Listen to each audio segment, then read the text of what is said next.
Hello everyone, आज हम बात करने वाले हैं बायो मैक्रोमोलिक्यूल्स के बारे में। जो बायो मैक्रोमोलिक्यूल्स होते हैं वो बस लार्ज साइज की होंगे, हाई मोलिकुलर वेट होगा, linking of a number of micro biomolecules monomers. ठीक है, स्पेसिफिक बॉन्ड जो होते हैं इसमें मोलीमर्स होते हैं। इसमें हमारे पास आता है, पहला आता है प्रोटीन, दूसरा पॉलीसेचाइड, तीसरा लिपिड्स और चौथा न्यूक्लिक एसिड। ठीक है, why lipid category on in micro biomolecules में क्यों आते हैं? क्योंकि नॉट पॉलीमेरिक कंपाउंड होते हैं, लो इनका मोलिकुलर वेट होता है 800 डाल्टन ओनली, और एसिड इनसॉल्युबल फ्रैक्शन में होते हैं और present in the bio membrane water, वही इनसॉल्युबल होते हैं वाटर में। ठीक है, ऑर्गेनिक बायोकॉम। इसके बाद बात करते हैं हम प्रोटीन्स के बारे में।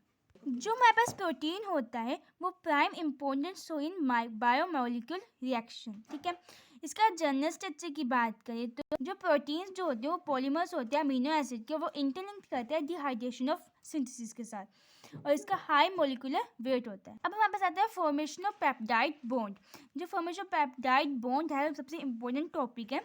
यहाँ पे हमारे पास जो है NH3 CCH3O CO और OH प्लस OH, उसके दूसरी साइड में हमारे पास वही चीज़ जो लिखी गई है, बस यहाँ पे CH3 नीचे और यहाँ पे CH3 ऊपर है। ठीक है, और यहाँ पे O डबल बॉन्ड O भी नीचे और यहाँ पे डबल बॉन्ड ऊपर है। ठीक है, और यहाँ पे जो OH प्लस OH है मतलब COH, यहाँ पे जो COOH है था वो यहाँ पे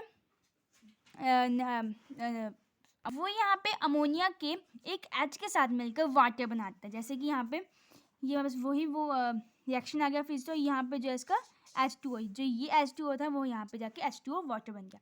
यही हमारे पास एक प्रोसेस है फॉर्मेशन ऑफ पेप्टाइड बॉन्ड। अब हम बात करते हैं टाइप ऑफ प्रोटीन्स। हमारे पास जो टाइप ऑफ प्रोटीन होते हैं वो 2 टाइप के होते हैं on the basis of shape के अकॉर्डिंगली हमने ग्लोबुलर प्रोटीन्स और फाइब्रस प्रोटीन्स। ठीक है, और केमिकल कंपोजिशन की बात करें तो simple protein, conjugated and derived protein.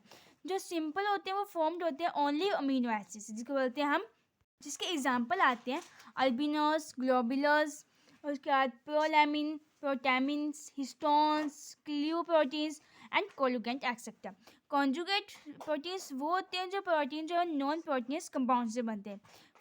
Pro synthetic group essential for the biological function of proteins. ठीक है, उसके बाद आता है डिराइव्ड प्रोटीन। डिराइव्ड प्रोटीन जो होते हैं जो पार्शियल डाइजेशन होती है इनकी प्रोटीन्स की। ठीक है, अब हम बात करते हैं बायोलॉजिकल इंपॉर्टेंस ऑफ प्रोटीन की। तो पहला जो है वो ग्रोथ एंड रिपेयर के लिए, बॉडी टिश्यूज़ के लिए हम जो है प्रोटीन्स हेल्पफुल होते हैं।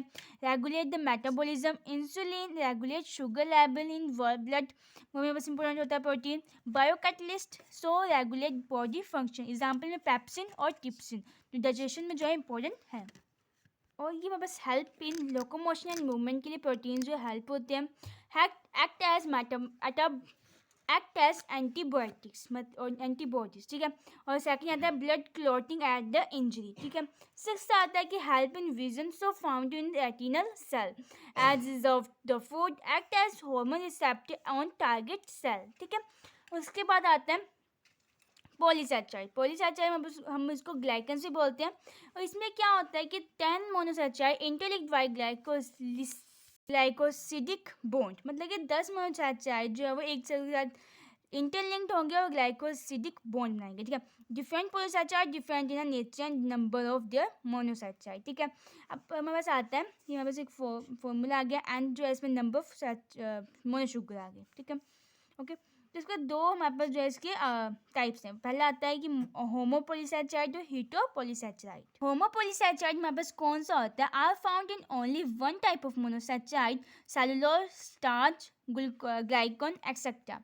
हमारे पास जो ग्लाइकोजन, जो हमारे पास होमोपोलीसैचाराइड लोगों सिर्फ वन टाइप ऑफ मोनोसैचाराइड ही होते हैं, जैसे सेलुलोज हो गया, स्टार्च हो गया, ग्लाइकोजन हो गया। ठीक है, सेलुलोज जो होता है वो इनसॉल्युबल होता है, रिजिड स्ट्रक्चर होता है, पॉलीसैचाराइड्स होता है found in the cell wall of the most alga all high plant protist and fungi. मतलब कि जो हमारे पास सेलुलोज होता है वो सेल वॉल जो है सेलुलोज से बनी होती है, बहुत ज़्यादा एल्गीज की, प्लांट्स की, प्रोटिस्ट की और फंजाई की। ठीक है, उसके बाद 25 से 50% जो ये वुड में होता है, 90% जो cotton fibres, and molecular weight जो होता है इसका 2.5 to 2.5 मिलियंस, ठीक है। ये कैसे होता है, लीनियर अनब्रांच्ड एंड होमोपोलीसेचाइड। अब नेक्स्ट आता है स्टार्च। स्टार्च जो है स्टोरेज होती है होमोपोलीसेचाइड की तरह प्लांट और स्पेसिफिक शेप की। ये साइज जो है, size grains potato, tubers, corn seed, cereals like rice, wheat etcetera.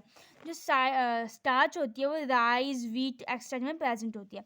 एमिलोज हमारे पास होता है unbranched but spiral chain of about 200 to 2000 alpha glucose molecule interlinked with alpha 1 four glycosidic bond, ठीक है। ये बस अनब्रांच्ड होता है, बस स्पाइकल चेन होती है, कहाँ से लेके 200 से लेकर 2000 तक। और इसमें जो है अल्फा ग्लूकोज मॉलिक्यूल जो होते हैं वो लिंक्ड होते हैं अल्फा 1 फॉर ग्लाइकोसिडिक बॉन्ड के साथ एमिलोज में। एमिलोपेक्टिन्स में हमारे पास क्या होता है, ये ब्रांच्ड होती है अबाउट 2000 से लेके 20,000 से तक। इसमें alpha glucose molecules are interlinked with alpha 1 four glycosidic bond, ठीक है। उसके बाद आता है ग्लाइकोजन। ग्लाइकोजन हमारे पास वो होता है जो स्टोरेज, ग्लाइकोजन भी एक स्टोरेज होमोपोलीसेचाइड है जैसे स्टार्च है, but is found in the muscle and liver cell of animals so is called the animal starch. मतलब कि ये स्टार्च की तरह तो होता है बट ये जो है वो फाउंड होता है मसल्स और एनिमल सेल्स के लीवर सेल्स में, इसलिए हम इसको एनिमल स्टार्च भी बोलते हैं। और ये बस एक्ट करता है like the amylopectin of starch. ये जो branch homopolysaccharide about 30,000 alpha D glucose molecules की तरह से ब्रांच बनाता है। उसके बाद जो हमारे पास दूसरा पार्ट टाइप्स था इसका हीटोपोलीसेचाइड, जिसमें 2 और मोर देन टाइप ऑफ मोनोसैचराइड जो अटैच होते हैं, ठीक है। डेरिवेशन ऑफ अमीनो शुगर्स ये बस डाइव्ड होता है अमीनो शुगर्स की तरह, जैसे कि हमारे पास like glucosamine N acetyl galactosamine etcetera. More complex होता है यहाँ पे होमोपोलीसेचाइड से।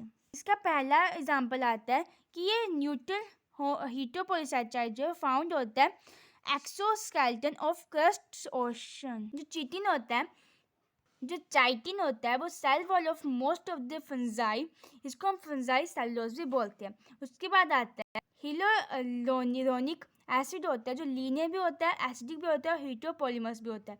ये फाउंड होता है, जो हाइलोरोनिक एसिड होता है वो लीनियर होता है, एसिडिक होता है, हीटोपोलीसेचाइड होता है, ठीक है। ये फाउंड होता है लुब्रिकेटिंग फ्लूइड और बॉडी। ये मेरे पास लीनियर एसिडिक हीटोपोलीसेचाइड और फाउंड होता है various lubricating fluid of body में, ठीक है। उसके बाद जो तीसरा पॉइंट है वो हमारे पास आता है पेप्टिडोग्लाइकन। पेप्टिडोग्लाइकन जो है वो फाउंड होता है सेल वॉल ऑफ बैक्टीरियाज में, और ये साइनोबैक्टीरिया पॉलीसेचाइड और chain linked with the tetrapeptide, ठीक है। इसी के साथ हमारी ये वीडियो कंप्लीट होती है। आई होप आपको मेरी वीडियो अच्छी लगी। अगर आपको वीडियो अच्छी तो प्लीज़ मेरी वीडियो को लाइक करें और चैनल को सब्सक्राइब करें। Thank you.